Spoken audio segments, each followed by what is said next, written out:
Hello दोस्तों, स्वागत है आपका इस नई वीडियो में। दोस्तों, आज हम सामान्य ज्ञान से संबंधित कुछ इम्पोर्टेंट प्रश्न लेकर के आपके समक्ष उपस्थित हुए हैं। तो बिना देरी किए इन इम्पोर्टेंट सवालों को शुरू करते हैं। इससे पहले यदि आपने चैनल को सब्सक्राइब नहीं किया है तो चैनल को सब्सक्राइब कर दें। इस वीडियो में हम पूरे पॉलिटी के 50 सवालों को हल करेंगे। तो चलिए, इस वीडियो का पहला प्रश्न है, भारत सरकार का प्रथम विधि अधिकारी कौन है? तो भारत सरकार का प्रथम विधि अधिकारी कौन होता है? आपका सही आंसर होगा भारत का महान्यायवादी। तो भारत का महान्यायवादी ये भारत सरकार का प्रथम विधि अधिकारी होता है। ऑप्शन बी यहाँ पे सही दिया गया है। अगला पॉइंट आपको क्या ध्यान रखना है कि भारत का महान्यायवादी अर्थात भारत का एक महान्यायवादी होगा, या फिर आप बोलोगे महान्यायवादी का उल्लेख ये भारतीय संविधान के किस अनुच्छेद में किया गया है? आपका सही आंसर होगा अनुच्छेद 76 में। तो अनुच्छेद 76 में ये महान्यायवादी का उल्लेख किया गया है। अगला पॉइंट आपको क्या ध्यान रखना है कि महान्यायवादी की नियुक्ति कौन करता है? आप बोलोगे कि नियुक्ति राष्ट्रपति के द्वारा की जाती है। नियुक्ति राष्ट्रपति करता है और शपथ भी राष्ट्रपति के समक्ष लेते हैं। तो अगला पॉइंट आपको क्या ध्यान रखना है कि अगर ये त्यागपत्र देना चाहें तो अपना त्यागपत्र किसको संबोधित करेंगे, किसको सौंपेंगे? आप बोलोगे राष्ट्रपति को ही अपना त्यागपत्र सौंपते हैं। तो चलिए, अगला प्रश्न है कि भारत के अटॉर्नी जनरल की नियुक्ति कौन करता है? तो भारत के अटॉर्नी जनरल महान्यायवादी को अंग्रेजी में क्या कहते हैं? आप बोलोगे अटॉर्नी जनरल। और अटॉर्नी जनरल की नियुक्ति किसके द्वारा की जाती है? आपका सही आंसर होगा भारत के राष्ट्रपति के द्वारा। ऑप्शन सी यहाँ पे सही दिया गया है। तो नियुक्ति कौन करते हैं? आप बोलोगे राष्ट्रपति। और पद की शपथ कौन दिलाते हैं? आप बोलोगे राष्ट्रपति। और अगर ये अपना त्यागपत्र देना चाहें तो त्यागपत्र किसको देंगे? आप बोलोगे राष्ट्रपति को। ऑप्शन सी आपका सही उत्तर हो जाएगा। अगला प्रश्न है कि भारत सरकार को कानूनी विषयों पर परामर्श कौन देता है? तो कानूनी विषयों पर भारत सरकार को परामर्श कौन देता है? आपका सही आंसर होगा कि ये जो परामर्श है ये अटॉर्नी जनरल अर्थात महान्यायवादी देता है। ऑप्शन ए आपका सही उत्तर हो जाएगा। अगला पॉइंट आपको क्या ध्यान रखना है कि भारत का सर्वोच्च जो विधि अधिकारी है वो कौन होता है? महान्यायवादी होता है। और ये भारत सरकार को कानूनी जो विषय होते हैं उन पर परामर्श देता है। तो चलिए, ऑप्शन ए आपका सही उत्तर हो जाएगा। अगला प्रश्न है कि भारत सरकार का मुख्य विधि परामर्शदाता है। तो मुख्य विधि परामर्शदाता अर्थात जो मुख्य कानून का परामर्शदाता होता है वो कौन होगा? आपका सही आंसर क्या होना चाहिए? आपका सही आंसर होगा अटॉर्नी जनरल ऑफ इंडिया अर्थात भारत का महान्यायवादी। ऑप्शन डी आपका सही उत्तर हो जाएगा। अगला प्रश्न है कि निम्नलिखित में वह व्यक्ति कौन है जो संसद सदस्य नहीं होता है लेकिन जिसे संसद को संबोधित करने का अधिकार है? वो कौन होता है? आपका सही आंसर होगा कि भारत का अटॉर्नी जनरल। ऑप्शन ए यहाँ पे सही दिया गया है। अगला पॉइंट आपको क्या ध्यान रखना है कि महान्यायवादी न तो संसद का सदस्य होता है और ना ही मंत्रिमंडल का, लेकिन वह किसी भी सदन में जा सकता है, वाद विवाद कर सकता है, किंतु उसे मत देने का अधिकार नहीं है। ऐसा जो प्रावधान है वो भारतीय संविधान के अनुच्छेद 88 में किया गया है। किस अनुच्छेद में है? आप बोलोगे अनुच्छेद 88 में। तो चलिए, अगला प्रश्न है, निम्नलिखित में से कौन तदर्थ समिति है? तो इन चारों में से तदर्थ समिति कौन सी होगी? आपका सही आंसर होगा कि प्रवर समिति। ऑप्शन डी आपका सही उत्तर हो जाएगा। तो प्रवर समिति ये किस प्रकार की समिति होती है? आप बोलोगे तदर्थ समिति। चलिए, अगला प्रश्न है कि किस समिति को स्थायी मितव्ययिता की समिति भी कहा जाता है? तो मितव्ययिता की समिति के नाम से हम किस संसदीय समिति को जानते हैं? आपका सही आंसर होगा कि इसको जानते हैं हम प्राक्कलन समिति को। ऑप्शन ए यहाँ पे सही दिया गया है। अगला प्रश्न है कि प्राक्कलन समिति में कितने सदस्य होते हैं? तो संसदीय समिति के अंतर्गत जो प्राक्कलन समिति होती है, इस प्राक्कलन समिति में कितने सदस्य होंगे? आपका सही आंसर होगा कि इसमें 30 सदस्य होते हैं। ऑप्शन सी यहाँ पे सही दिया गया है। अगला प्रश्न है कि 30 सदस्यीय प्राक्कलन समिति संसद के किस सदन की समिति है? तो प्राक्कलन समिति ये किस सदन की समिति होती है? आपका सही आंसर होगा लोकसभा से संबंधित होती है। ऑप्शन ए यहाँ पे सही दिया गया है। तो प्राक्कलन समिति में 30 सदस्य होते हैं और प्राक्कलन समिति ये लोकसभा की समिति होती है। तो ऑप्शन ए आपका सही उत्तर हो जाएगा। अगला प्रश्न है, निम्नलिखित में से कौन सी एक सबसे बड़ी संसदीय समिति है? तो सबसे बड़ी संसदीय समिति कौन सी होती है? आपका सही आंसर होगा प्राक्कलन समिति। ऑप्शन बी आपका सही उत्तर दिया गया है। और प्राक्कलन समिति इसमें 30 सदस्य होते हैं और लोकसभा से संबंधित होती है ये समिति। तो ये जानकारी भी आपको होनी चाहिए। ऑप्शन बी आपका सही उत्तर दिया गया है। अगला प्रश्न है, भारतीय उच्चतम न्यायालय के न्यायाधीशों की नियुक्ति कौन करता है? तो सुप्रीम कोर्ट के न्यायाधीशों की नियुक्ति कौन करता है, किसके द्वारा की जाती है? आपका सही आंसर होगा भारत के राष्ट्रपति के द्वारा। ऑप्शन ए यहाँ पे सही दिया गया है। अगला पॉइंट आपको क्या ध्यान रखना है कि उच्चतम न्यायालय अर्थात सुप्रीम कोर्ट, उच्चतम न्यायालय को सुप्रीम कोर्ट के नाम से भी जानते हैं और सर्वोच्च न्यायालय के नाम से भी जानते हैं। तो सर्वोच्च न्यायालय का उल्लेख ये भारतीय संविधान के किस अनुच्छेद में किया गया है? आप बोलोगे अनुच्छेद 124 में इसका वर्णन मिलता है। तो अगला पॉइंट आपको क्या ध्यान रखना है कि सर्वोच्च न्यायालय ये कहाँ पर अवस्थित है? आप बोलोगे दिल्ली में अवस्थित है। चलिए अगला प्रश्न है कि भारत के कार्यवाहक मुख्य न्यायाधीश की नियुक्ति कौन करता है? तो भारत का जो कार्यवाहक मुख्य न्यायाधीश होता है इसकी नियुक्ति किसके द्वारा की जाती है? आपका सही आंसर होगा राष्ट्रपति के द्वारा। ऑप्शन सी यहाँ पे सही दिया गया है। तो सर्वोच्च न्यायालय के जो सभी न्यायाधीश होते हैं, मुख्य न्यायाधीश या अन्य न्यायाधीश या फिर आप बोलोगे कार्यवाहक मुख्य न्यायाधीश, इनकी नियुक्ति कौन करता है? भारत का राष्ट्रपति। तो ध्यान रखना है। अगला प्रश्न है कि राष्ट्रपति सर्वोच्च न्यायालय के अन्य न्यायाधीशों की नियुक्ति में किससे परामर्श करते हैं? तो राष्ट्रपति जब सर्वोच्च न्यायालय के अन्य न्यायाधीशों की नियुक्ति कर रहे होते हैं तो परामर्श किससे लेना आवश्यक है? आपका सही आंसर होगा कि सर्वोच्च न्यायालय के मुख्य न्यायाधीश से परामर्श लेना आवश्यक है। ऑप्शन ए आपका सही उत्तर हो जाएगा।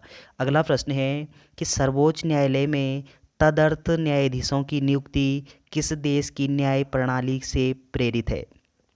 तो भारतीय संविधान में ये जो तदर्थ न्यायाधीशों का प्रावधान है ये किस देश के संविधान से अभिप्रेरित है? आपका सही आंसर होगा फ्रांस के संविधान से। ऑप्शन डी आपका सही उत्तर हो जाएगा। अगला प्रश्न है, किसी भारतीय राज्य की प्रथम महिला मुख्यमंत्री बनी, तो कौन बनी थी? आपका सही आंसर होगा सुचेता कृपलानी। ऑप्शन ए यहाँ पे सही दिया गया है। अगला प्रश्न है, मध्य प्रदेश के प्रथम मुख्यमंत्री थे, तो मध्य प्रदेश के पहले मुख्यमंत्री कौन थे? आपका सही आंसर होगा कि मध्य प्रदेश के प्रथम मुख्यमंत्री ये रविशंकर शुक्ल थे। ऑप्शन ए सी यहाँ पे सही दिया गया है। अगला प्रश्न है कि किसी भी राज्य में मुख्यमंत्री पद पर सर्वाधिक दिनों तक असीम रहने वाले व्यक्ति हैं, तो सर्वाधिक दिनों तक अपने पद पर कौन रहे हैं मुख्यमंत्री? आपका सही आंसर होगा कि पवन कुमार चामलिंग। ऑप्शन डी यहाँ पे सही दिया गया है। अगला प्रश्न है कि बिहार के प्रथम मुख्यमंत्री थे, तो बिहार के प्रथम मुख्यमंत्री कौन थे? आपका सही आंसर होगा डॉक्टर श्री कृष्ण सिंह। ये बिहार के प्रथम मुख्यमंत्री थे। ऑप्शन ए यहाँ पे सही दिया गया है। अगला प्रश्न है, विधानसभा की सदस्यता के लिए उम्मीदवार को कितने वर्ष से कम का नहीं होना चाहिए? अर्थात विधानसभा का सदस्य बनने के लिए न्यूनतम उम्र सीमा कितनी होनी आवश्यक है? आपका सही आंसर होगा 25 वर्ष। ऑप्शन सी यहाँ पे सही दिया गया है। तो विधानसभा का सदस्य बनने के लिए न्यूनतम उम्र 25 वर्ष होती है और विधान परिषद का सदस्य बनने के लिए न्यूनतम 30 वर्ष होती है। लोकसभा का सदस्य बनने के लिए कम से कम उम्र 25 वर्ष होना आवश्यक है और विधान परिषद अर्थात या फिर राज्यसभा का सदस्य बनने के लिए भी आवश्यक उम्र 30 वर्ष रखी गई है। तो ऑप्शन बी आपका ऑप्शन सी आपका सही उत्तर हो जाएगा। अगला प्रश्न है कि विधानसभा की गणपूर्ति कुल संख्या का कितना हिस्सा है? तो विधानसभा की गणपूर्ति पूरी कब मानी जाती है? आपका सही आंसर होगा जब 1/10 सदस्य उपस्थित होते हैं। ऑप्शन डी आपका सही उत्तर हो जाएगा। अगला प्रश्न है कि विधानसभा का एक वर्ष में कम से कम कितनी बार सत्र आहूत किया जाना आवश्यक है? तो विधानसभा का एक वर्ष में कितने सत्र होने आवश्यक हैं? आपका सही आंसर होगा कि 2 सत्र होने आवश्यक हैं। ऑप्शन बी आपका सही उत्तर हो जाएगा। अगला पॉइंट क्या ध्यान रखना है कि इन दोनों सत्रों के बीच में अधिकतम कितने समय का अंतराल होना चाहिए? आप बोलोगे 6 माह से अधिक का समय अंतराल नहीं होना चाहिए। तो चलिए अगला प्रश्न है कि विधानसभा की बैठक की अंतिम तिथि तथा दूसरी बैठक की प्रथम तिथि के बीच कितने समय से अधिक का अंतर नहीं होना चाहिए? अर्थात एक बैठक व दूसरी बैठक के बीच में कितने समय का अंतराल होना आवश्यक है? आप बोलोगे 6 माह से अधिक का समय अंतराल नहीं होना चाहिए। ऑप्शन डी आपका सही उत्तर हो जाएगा। अगला प्रश्न है कि विधानसभा अध्यक्ष का चुनाव कौन करता है? तो विधानसभा का जो अध्यक्ष है उस अध्यक्ष का चुनाव किसके द्वारा किया जाता है? आपका सही आंसर होगा विधानसभा के सदस्यों द्वारा। ऑप्शन सी यहाँ पे सही दिया गया है। अगला प्रश्न है कि अस्थाई विधानसभा अध्यक्ष अर्थात प्रोटेम स्पीकर की नियुक्ति कौन करता है? तो अस्थाई विधानसभा अध्यक्ष इसकी नियुक्ति किसके द्वारा की जाती है? आपका सही आंसर होगा कि इसकी नियुक्ति राज्यपाल के द्वारा की जाती है। ऑप्शन ए यहाँ पे सही दिया गया है। अगला प्रश्न है किसी भी विधेयक को धन विधेयक होने का अंतिम निर्णय कौन देता है? कोई विधेयक धन विधेयक है या नहीं, यह निर्णय लेने का अधिकार किसके पास होता है? आपका सही आंसर होगा लोकसभा अध्यक्ष के पास। ऑप्शन बी आपका सही उत्तर दिया गया है। अगला प्रश्न है कि लोकसभा का सचिवालय किसके प्रत्यक्ष पर्यवेक्षण एवं नियंत्रण में कार्य करता है? तो लोकसभा का जो सचिवालय है वो किसके नियंत्रण में कार्य करता है? आपका सही आंसर होगा लोकसभा अध्यक्ष के नियंत्रण में। ऑप्शन ए यहाँ पे सही दिया गया है। अगला प्रश्न है निम्नलिखित में से कौन सा लोकसभा अध्यक्ष के अधिकारों में नहीं है? तो लोकसभा अध्यक्ष के अधिकारों में इन चारों में से कौन सा पॉइंट नहीं आता है? आपका सही आंसर होगा कि वाद विवाद एवं मतदान में भाग लेना। ऑप्शन सी यहाँ पे सही दिया गया है। अगला पॉइंट आपको क्या ध्यान रखना है कि लोकसभा अध्यक्ष ये सामान्य परिस्थितियों में अपने मत का प्रयोग नहीं करता है। मतों की संख्या जब कभी बराबर होती है तो लोकसभा अध्यक्ष का क्या करते हैं कि निर्णायक मत देते हैं, और उस निर्णायक मत को हम क्या बोलते हैं? कॉस्टिक वोट बोलते हैं। क्या बोलते हैं? आप बोलोगे कॉस्टिक वोट का प्रयोग कौन करता है? तो केंद्र में इस वोट का कॉस्टिक वोट का प्रयोग लोकसभा अध्यक्ष करता है और राज्यों में इस कॉस्टिक वोट का प्रयोग विधानसभा अध्यक्ष के द्वारा किया जाता है। तो ऑप्शन सी आपका सही उत्तर हो जाएगा। अगला प्रश्न है कोई विधेयक धन विधेयक है या नहीं, इसका निर्णय कौन करता है? तो कोई विधेयक धन विधेयक है या नहीं, इसका निर्णय ये लोकसभा अध्यक्ष करता है। ऑप्शन बी आपका सही उत्तर हो जाएगा। अगला प्रश्न है कि भारत में लोकसभा का अध्यक्ष क्या होता है? आपका सही उत्तर क्या होना चाहिए? मनोनीत होता है, चयनित होता है, नियुक्त होता है, निर्वाचित होता है? तो आपका सही आंसर होगा कि भारत में लोकसभा अध्यक्ष ये निर्वाचित होता है। ऑप्शन सी यहाँ पे सही दिया गया है। और लोकसभा अध्यक्ष का जो निर्वाचन है ये कौन करते हैं? आप बोलोगे लोकसभा के सदस्य करते हैं। ऑप्शन सी आपका सही उत्तर हो जाएगा। अगला प्रश्न है राज्य मंत्रिपरिषद सामूहिक रूप से किसके प्रति उत्तरदायी होती है? तो किसके प्रति उत्तरदायी होती है? आपका सही आंसर होगा विधानसभा के प्रति। ऑप्शन ए आपका सही उत्तर दिया गया है। अगला पॉइंट आपको क्या ध्यान रखना है कि राज्यों की जो राज्य मंत्रिपरिषद होती है ये सामूहिक रूप से विधानसभा के प्रति उत्तरदायी होती है, लेकिन अगर सामूहिक रूप पूछे तब आपका आंसर होगा विधानसभा के प्रति। और अगर व्यक्तिगत रूप से पूछे कि राज्य मंत्रिपरिषद व्यक्तिगत रूप से किसके प्रति उत्तरदायी होती है, तब आपका सही आंसर राज्यपाल होगा। ऑप्शन ए आपका सही उत्तर दिया गया है। अगला पॉइंट आपको क्या ध्यान रखना है कि केंद्रीय जो जो केंद्रीय मंत्रिपरिषद होती है वो सामूहिक रूप से लोकसभा के प्रति उत्तरदायी होती है, किंतु जो व्यक्तिगत रूप से राष्ट्रपति के प्रति उत्तरदायी होती है। तो इस प्रश्न का सही उत्तर ऑप्शन ए विधानसभा के प्रति। अगला प्रश्न है कि राज्य विधानमंडल का कोई सदस्य अपने सदन की आज्ञा के बिना सदन के सत्र से लगातार कितने दिनों तक अनुपस्थित रह सकता है। तो सदन उसे निष्कासित करके उसके स्थान को रिक्त घोषित कर सकती है। तो कितने दिनों तक अनुपस्थित रहने पर ऐसा किया जा सकता है। आपका सही आंसर होगा कि ऐसा मात्र 60 दिन तक अर्थात 2 माह तक किया जा सकता है। ऑप्शन सी आपका सही उत्तर दिया गया है। यदि कोई राज्य विधानमंडल का सदस्य विधानसभा का सदस्य हो या विधान परिषद का सदस्य हो, लगातार अगर बिना बताए 60 दिनों तक अनुपस्थित रहता है तो उसका पद रिक्त घोषित कर दिया जाता है। ऑप्शन सी आपका सही उत्तर हो जाएगा। अगला प्रश्न है कि राज्य विधानसभा के सदस्य की बैठक के लिए गणपूर्ति है। तो राज्यसभा की जो विधानसभा की जो गणपूर्ति है वो किस किस प्रकार होता है। आपका सही आंसर होगा कि ये 10 सदस्य अर्थात कुल सदस्य संख्या का 10वां जो भाग है इससे अधिक संख्या में उपस्थित होना आवश्यक है। तो इसको गणपूर्ति अर्थात कोरम नाम से जानते हैं। ऑप्शन बी आपका सही उत्तर दिया गया है। अगला प्रश्न है कि राज्य की विधानसभा के 17 आसन के आदेश किसके द्वारा दिए जाते हैं। तो किसके द्वारा दिया जाता है। आपका सही आंसर होगा राज्यपाल के द्वारा। ऑप्शन ए आपका सही उत्तर दिया गया है।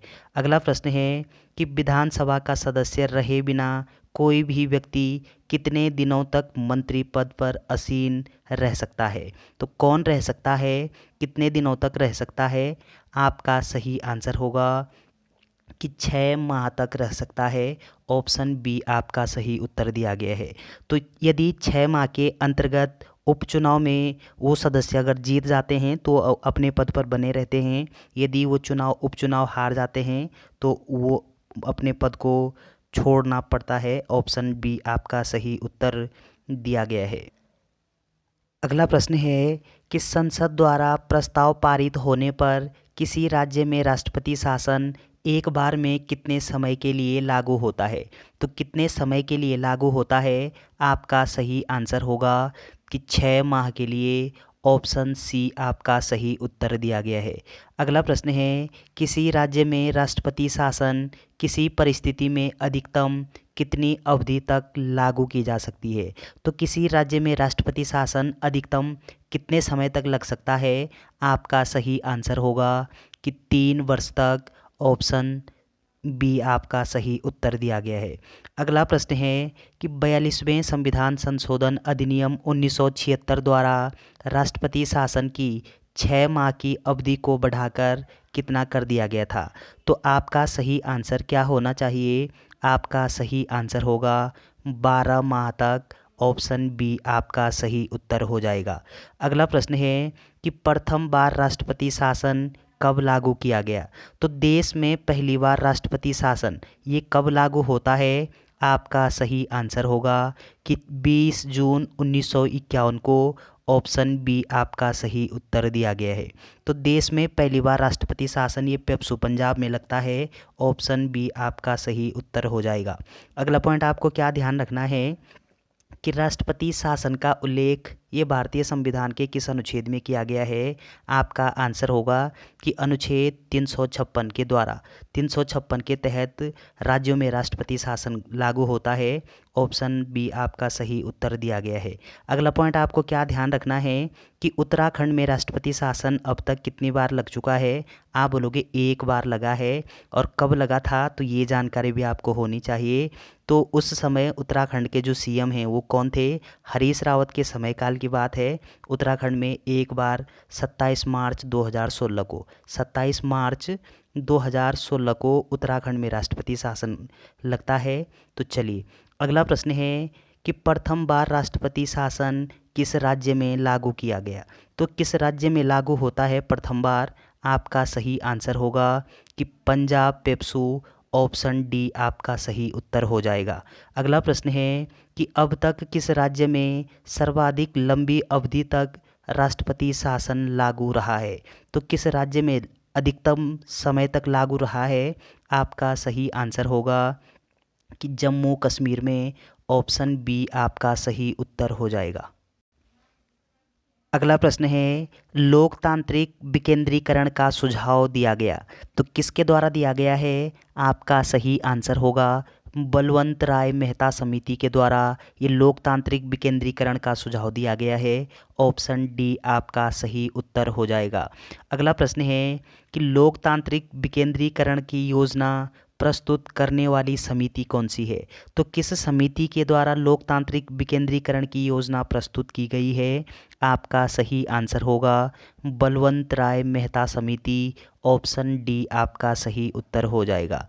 अगला प्रश्न है कि भारत में पंचायती राज की त्रिस्तरीय व्यवस्था का अनुमोदन किस समिति द्वारा किया गया था? तो त्रिस्तरीय पंचायती का जो सुझाव है वो किस समिति के द्वारा दिया गया है? आपका सही आंसर होगा कि बलवंत राय मेहता समिति के द्वारा। ऑप्शन ए आपका सही उत्तर हो जाएगा। अगला प्रश्न है कि जिस समिति में लोकतांत्रिक विकेंद्रीकरण और पंचायती राज की सिफारिश की उसका सभापति कौन था? तो आपका सही आंसर होगा कि बलवंत राय मेहता की अध्यक्षता में बलवंत राय मेहता समिति बनती है और वो बलवंत राय मेहता समिति ये त्रिस्तरीय पंचायती राज को बढ़ावा देने का कार्य करती है। ऑप्शन सी आपका सही उत्तर हो जाएगा। अगला प्रश्न है कि पंचायती राज से संबंधित निम्नलिखित कथनों में से कौन सा कथन सही नहीं है? तो पंचायती राज से संबंधित कौन सा कथन गलत दिया गया है? आपका सही आंसर क्या होना चाहिए?